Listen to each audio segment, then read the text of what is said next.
In the past, many tyrants and governments wanted to do it, but nobody understood biology well enough. And nobody had enough computing power and data to hack millions of people.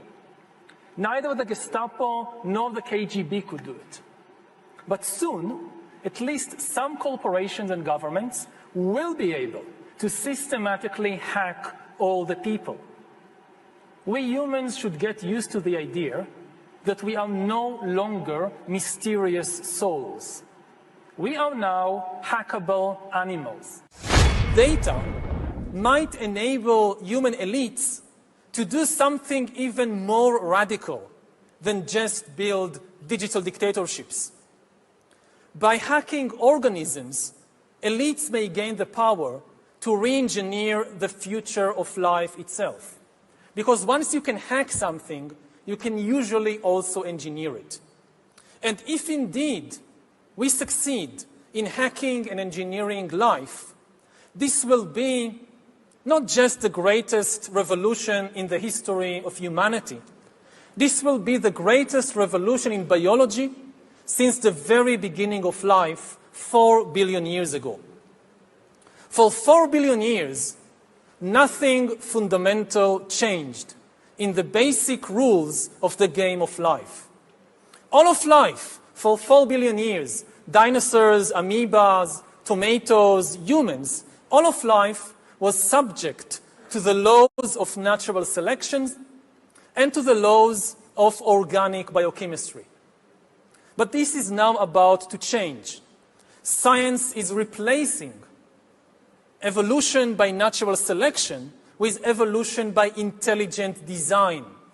Not the intelligent design of some god above the clouds, but our intelligent design and the intelligent design of our clouds, the IBM cloud, the Microsoft cloud. These are the new driving forces of evolution. And at the same time, science may enable life after being confined for 4 billion years to the limited realm of organic compounds. Science may enable life to break out into the inorganic realm. So after 4 billion years of organic life shaped by natural selection, we are entering the era of inorganic life shaped by intelligent design. So does the data about my DNA, my brain, my body, my life, does it belong to me or to some corporation or to the government or perhaps to the human collective? Humans are now hackable animals.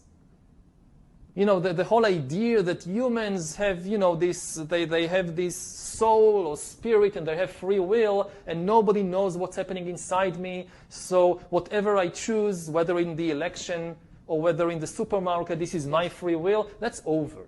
Free will, that's over. That's over.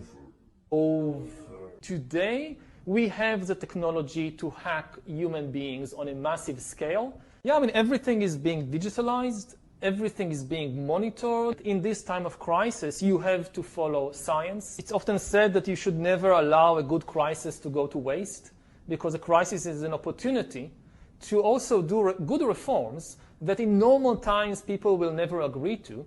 But in a crisis, you see, we have no chance. So let's do it. Vaccine won't help us go to the test, of course. The vaccine will help us, of course. It will make things, you know, more manageable. Surveillance. People could look back in 100 years and identify the coronavirus epidemic as the moment when a new regime of surveillance took over, especially surveillance under the skin, which I think is maybe the most important development of the 21st century, is this ability to hack human beings, to go under the skin, collect biometric data, analyze it, and understand people better than they understand themselves. This, I believe, is maybe the most important event of the 21st century.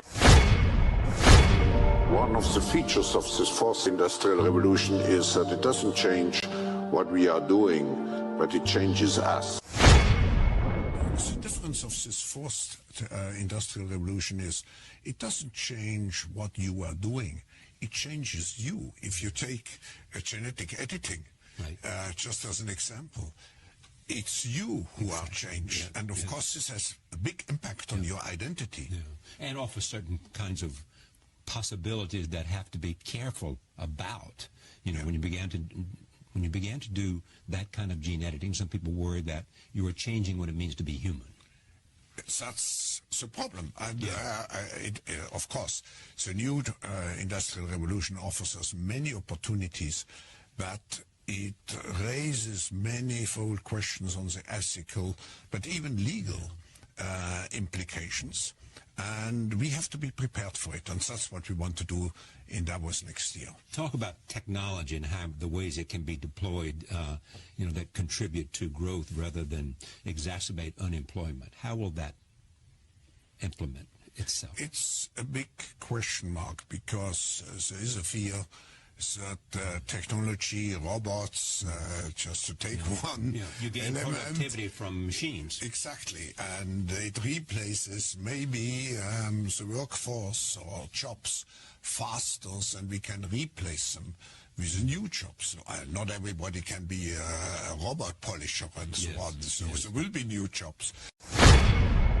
In the past,